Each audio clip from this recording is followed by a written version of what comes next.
Agora, deixa eu perguntar um negócio pro senhor, que foi um papo lá do início. Muita gente fala, por exemplo, você tem um criminoso e fala, não, isso é um desequilíbrio químico que o cérebro tem e se eu der um remédio, essa pessoa poderá...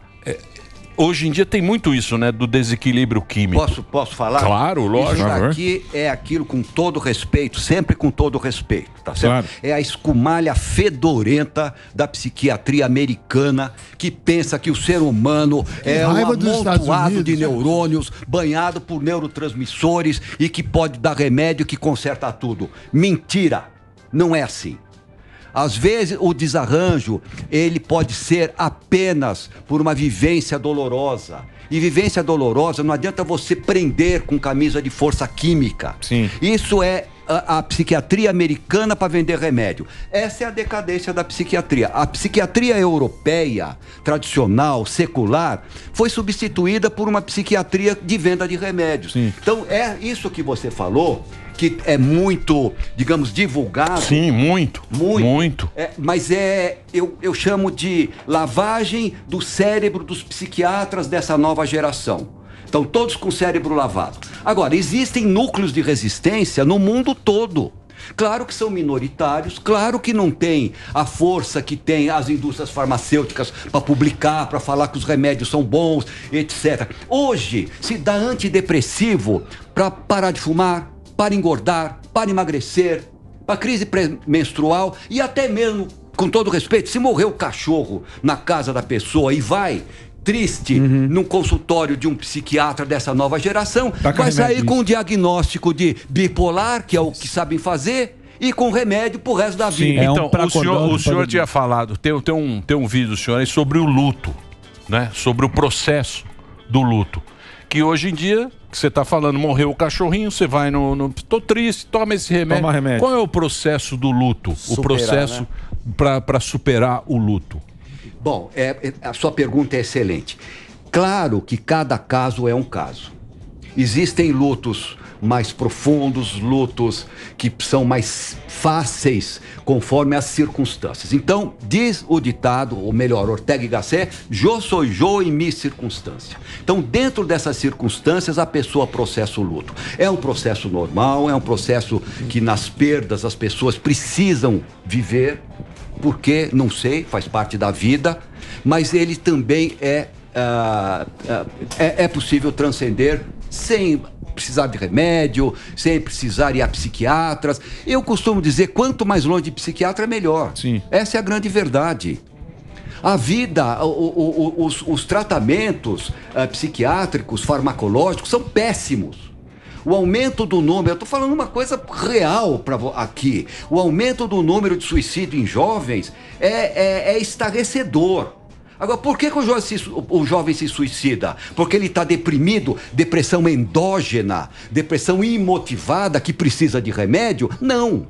Ele se suicida porque ele tem uma situação que ele não sabe lidar e ele quer matar aquela situação. Ele não quer se suicidar, ele quer matar aquela situação. E por que está aumentando tanto o número de suicídios entre jovens? No Ministério Público, minha instituição, teve 2 suicídios de analistas nos últimos 15 dias e já é o 3º em um mês. O que está acontecendo com a sociedade? Mas é isso que eu estou falando, que eu estava tocando nesse assunto. O jovem, ele não quer se suicidar. A depressão endógena, aquela que vem de dentro e precisa de remédio, imotivada, não é do jovem. O jovem é a depressão motivada. Eu vou me matar porque sofri bullying, porque isso, porque aquilo. Terminei um romance, por exemplo. Mas isso, se ele for... se for bem contornada essa situação, essa vivência dolorosa que ele está passando... transcende, vai embora. Agora, se vai num psiquiatra, tá triste, dá remédio, o que faz? Uma camisa de força química que às vezes pode piorar, vai ao suicídio. E o que você tá falando é interessantíssimo mesmo, mas a gente tá vendo também jovens entrando em colégio, né, e cometendo assassinatos. Isso daí é o quê? É um gatilho, é um problema mental? Como é que você analisa? Por que tá acontecendo mais com jovens? Está um nível epidêmico os suicídios hoje e também isso que o Dani falou, dos homicídios praticados. Por que o jovem são as redes redes sociais, o mundo de hoje? Como você identificaria isso? As redes sociais, claro que elas contribuem, não no sentido de criar, mas no sentido de desencadear. Então, por exemplo, pessoas que têm predisposição, ou seja, potência para um determinado ato, vem um fator desencadeante e põe aquela potência em ato. E ele pega e pratica. E talvez se ele não tivesse esse fator desencadeante, ele não colocaria em ato. Então isso não aconteceria. Mas eu volto a insistir, Capês, cada caso é um caso que precisa ser visto na sua individualidade. O aumento se dá por uma série de motivos. Ele não é só aquele outro. Tem as redes sociais, tem esse tratamento errado que se dá aos jovens que ficam deprimidos, que depressão é algo absolutamente natural na vida de todo mundo. Sim. Depressão é uma reação natural e normal a alguma vivência que não gostou. Mas o próprio organismo, ele se incumbe de pôr no lugar. Mas é o caso que eu tô falando é do... Desculpa, Emílio, mas é do videogame, na verdade, que os caras fizeram comparação, né? É uma comparação completamente errada. Fala que o videogame estimula a violência. Influencia, e por isso a criança vai lá, entra com uma faca e mata todo mundo num colégio, que acontece nos Estados Unidos, está acontecendo no Brasil também. Veja, eu insisto no seguinte ponto. Não são as pessoas que estão assistindo ou jogando os jogos eletrônicos que vão para o delito. Agora, aqueles que têm potência, que iriam de qualquer maneira, com jogo ou sem jogo, talvez não fosse para esse tipo de delito, porque diz que o cão sonha com o pão, o pescador com o peixe. Então ele está jogando, ele vai pegar assimilar aquilo ali.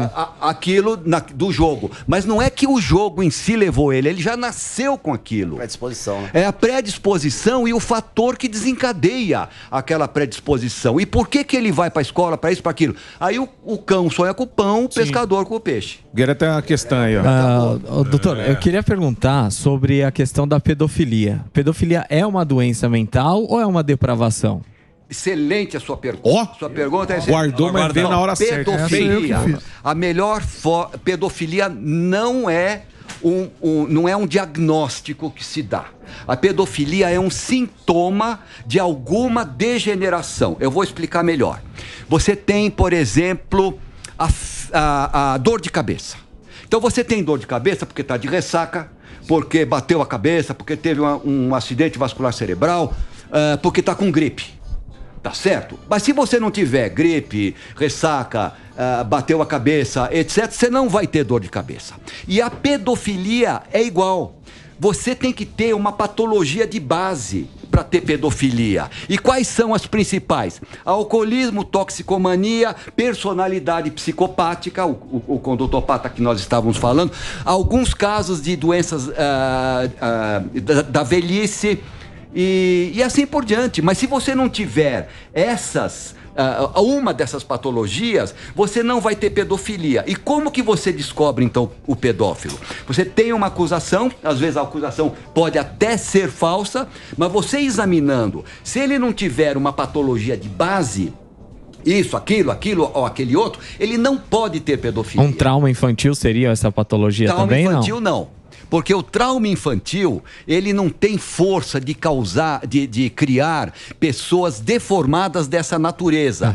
Pode criar até uma pessoa que seja contrária, vai levantar bandeira contra a pedofilia, mas não vai ser pedófilo como uma vingança. Ele vai ser um revoltado de ter passado por aquilo. Vai se vingar, né? Vai ser um atuante para não acontecer. E qual o papel das condições sociais? O sujeito não tem uma doença, até que ponto o meio externo pode levar uma pessoa a um estado de loucura ou psicopatia? Excelente pergunta, Capês.